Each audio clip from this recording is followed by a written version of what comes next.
sorry, technically say this really quick. I would try to use a microphone, and so if there's an after I'm done with this, hopefully mess around with it a little bit more. If the echo bothers you, I'll apologize ahead of time, and hopefully it'll get better next time.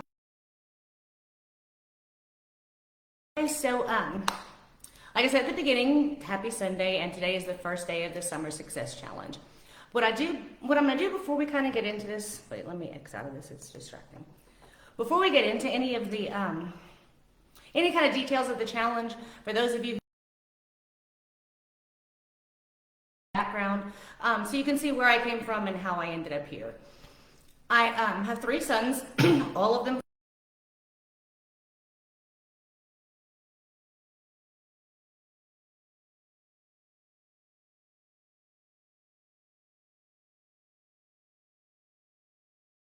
the stereotypical like ADHD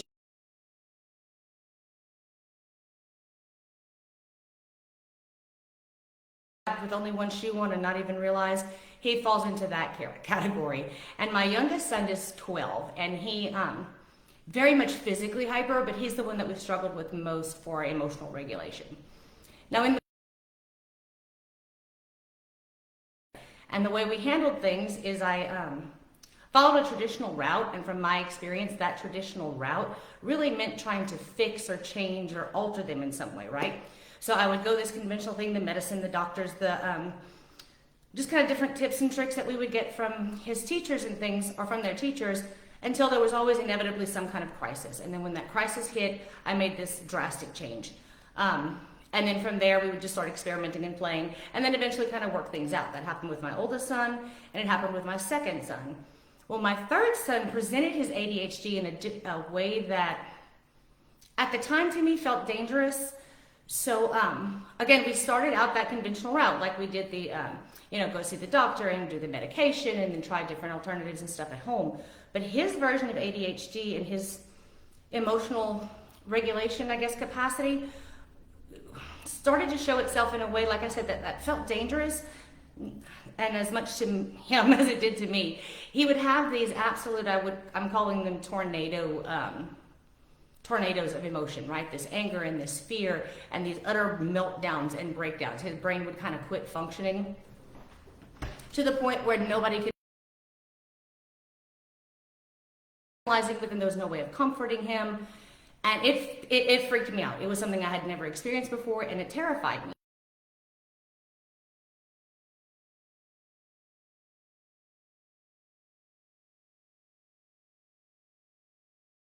We went and we saw psychiatrists, we thought therapists.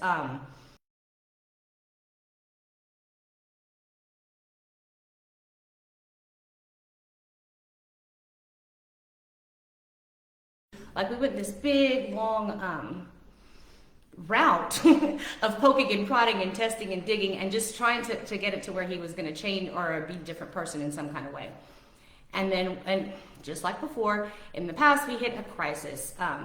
It was one night we were in bed, or I was tucking him into bed actually, and he was laying down and he started crying, and so we were talking about it, and he knew we were testing.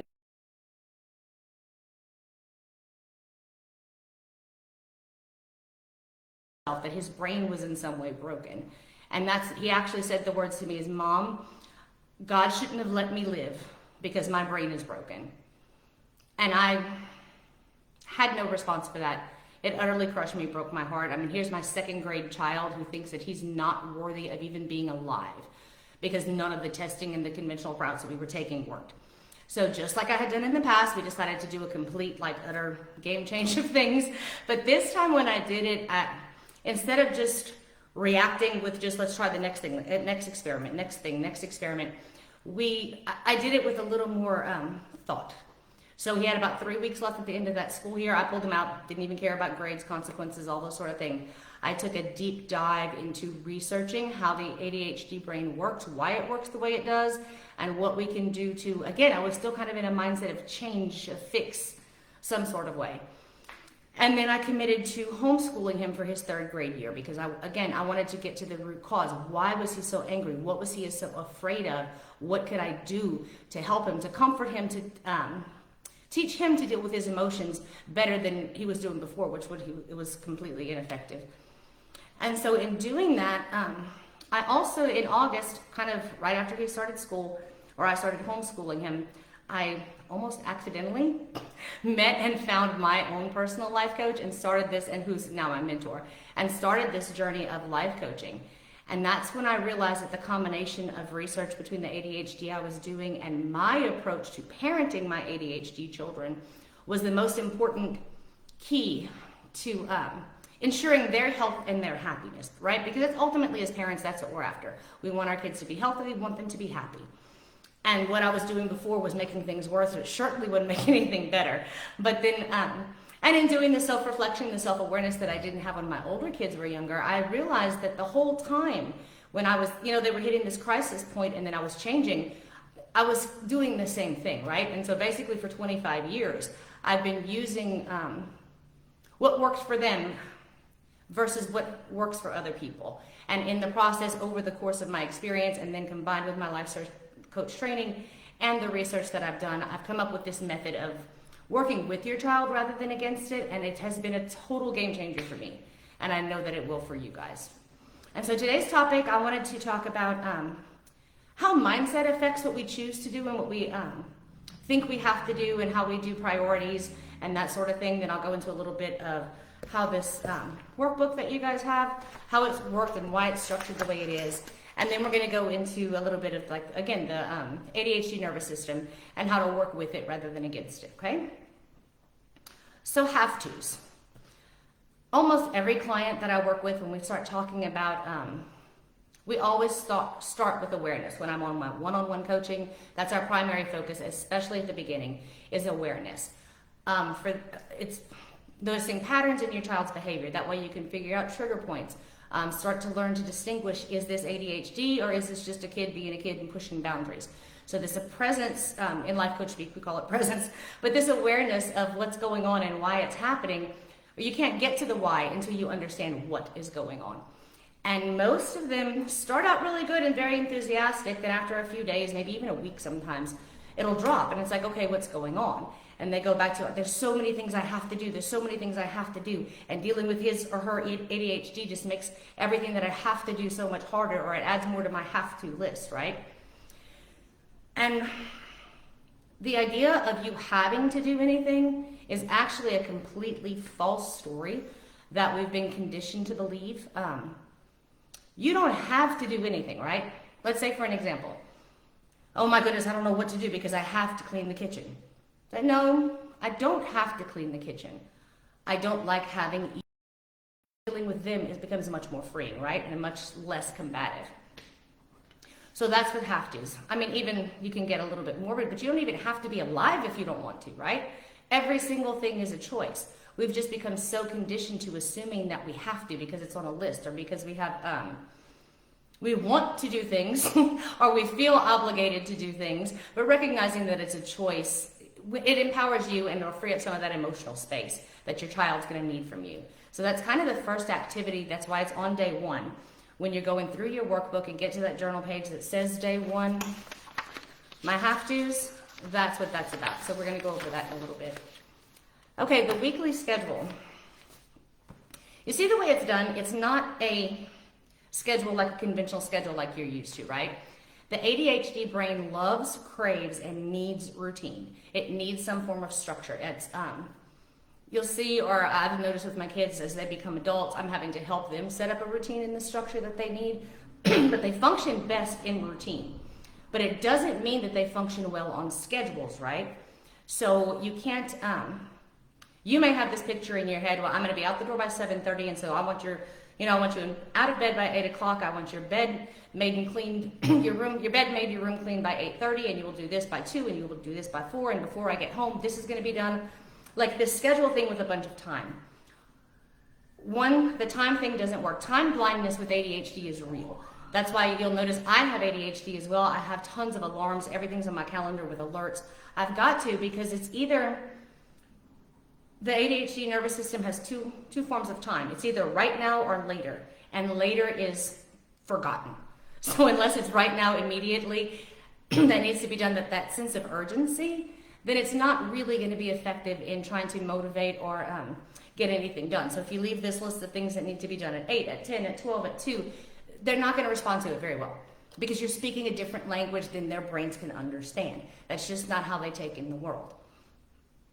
And but for you as a parent, trying to get out of this have to habit, that's why this weekly schedule, the success schedule, is set up like it is. It's almost more those of you who've dealt with a vision board. That's kind of how I see it, right? So it's not a success schedule of this is what you do first, this is what you do second, this is what you do third.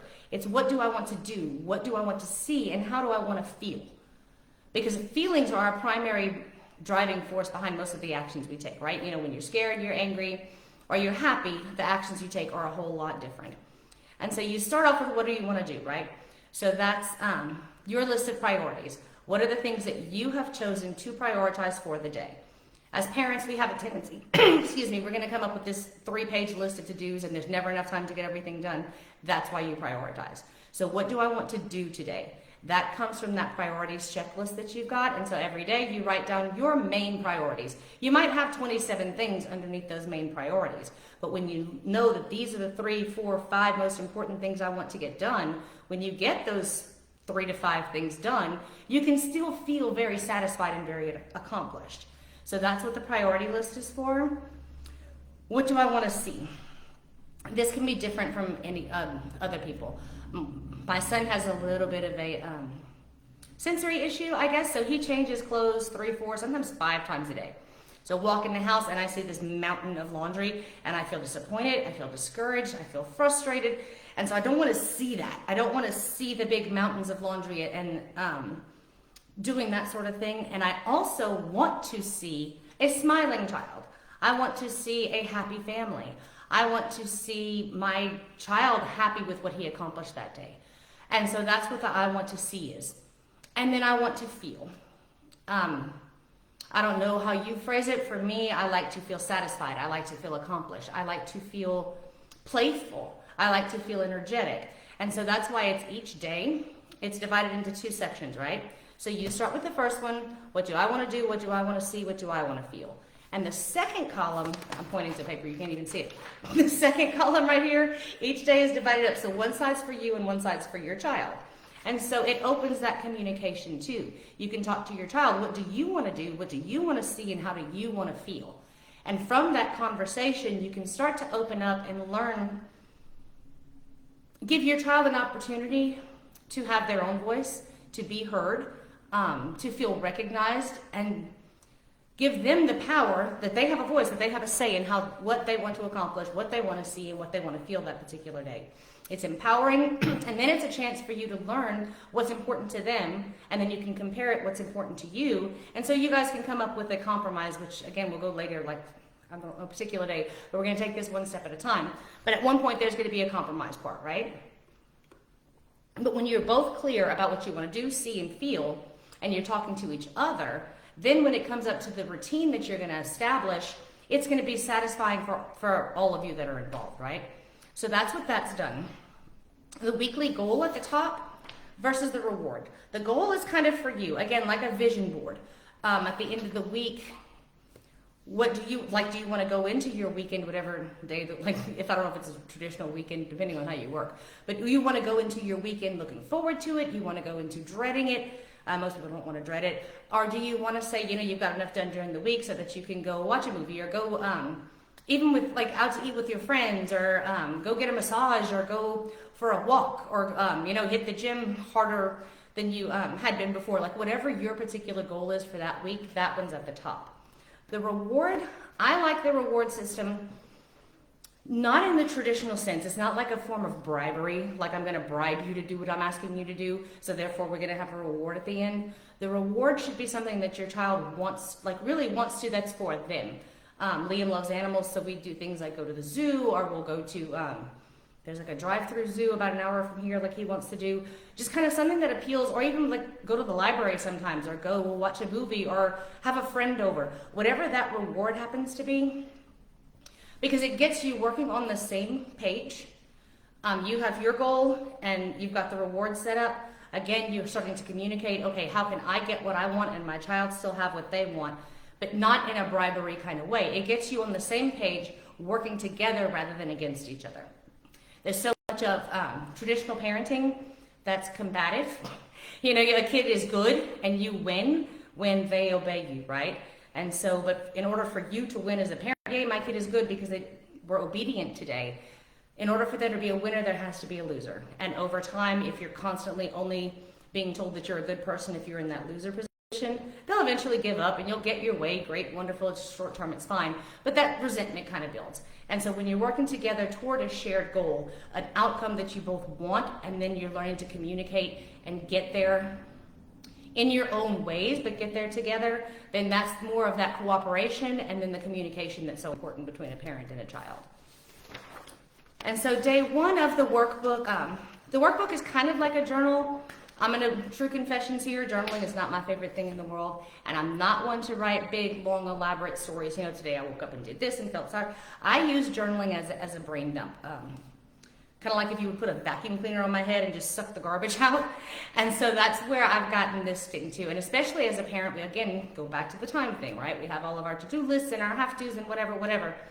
And so what I like to do with my journal is just do bullet points of garbage that I want sucked out of my head, that I don't want to do anymore, that's not useful to me anymore. I'm not accomplishing my goals if I continue to think or feel or have these, react that way. So the day one, it says no such thing as have to. That's for you to write down your own thoughts. You know, when you're going through your things that you need to get done or the things that you want to get done, and you find yourself saying, well, I have to do this first, and I have to do that second, and I have to do this before I can do that. This is a chance for you to switch the have to and say, I choose to. So there's no more I have to cook dinner. It's I love my children and want them to eat, so therefore I'm choosing to cook dinner. You know, look for opportunities. And so that's what that journaling page is about. So when you're running yourself and you're finding yourself, and you're gonna, because this is probably something that most of you haven't tried before, when you're switching the have to choose to, that's what this page is about. You need to clean it out, dump it out, and then look for ways that you can switch things around. That will truly, it's gonna end up setting your priorities, right? Because when you're getting out there and you say, oh my God, I have to do this, and I have to do that, and I have to do that. When you start flipping the have tos to choose to, then what you're are gonna naturally come out of that process.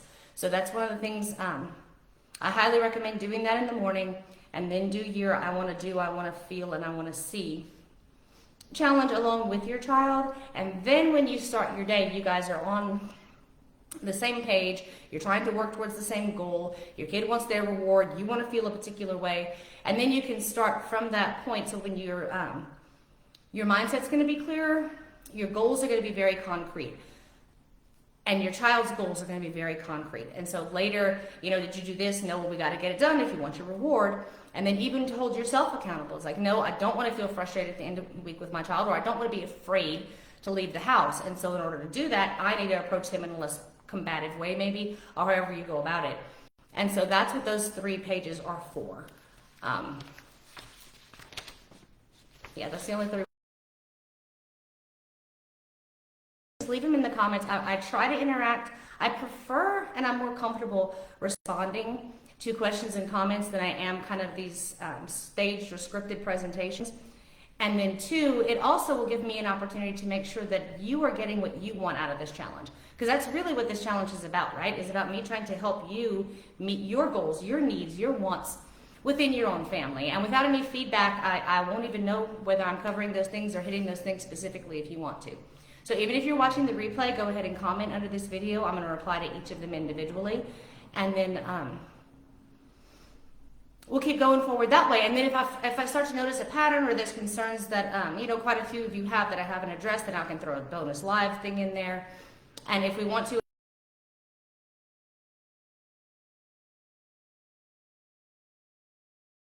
almost like a group coaching environment, right? So we're just going to kind of change. So remember, there's no such thing as have to. Everything is choose to, because everything is a choice. You can choose. The consequence for a choice, absolutely, all day, every day. We teach that to our kids, right? But there's no such thing as have to. Everything is a choose to. Routines, not schedules, work best with your ADHD child's brain. Time is not something that they're naturally inclined to do. Time blindness is absolute.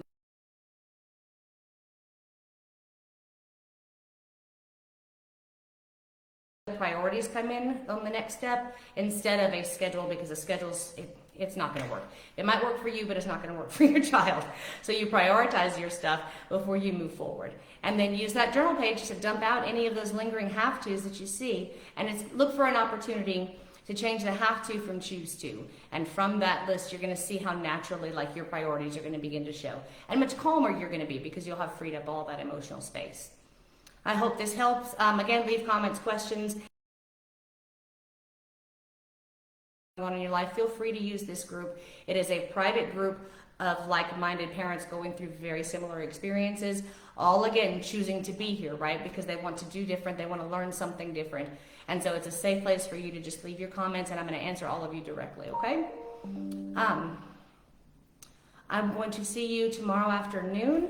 I think I said 3 o'clock, it's Memorial Day, and so if I change my schedule because something pops up, I'll post here in the group to let you know ahead of time. But I think tomorrow's planning on 3 o'clock as well. So y'all keep working towards your, with your journaling, work on your success goals, and I look forward to hearing what you guys have come up with on your own and talking to your children. Thank you for watching, and y'all have a great day.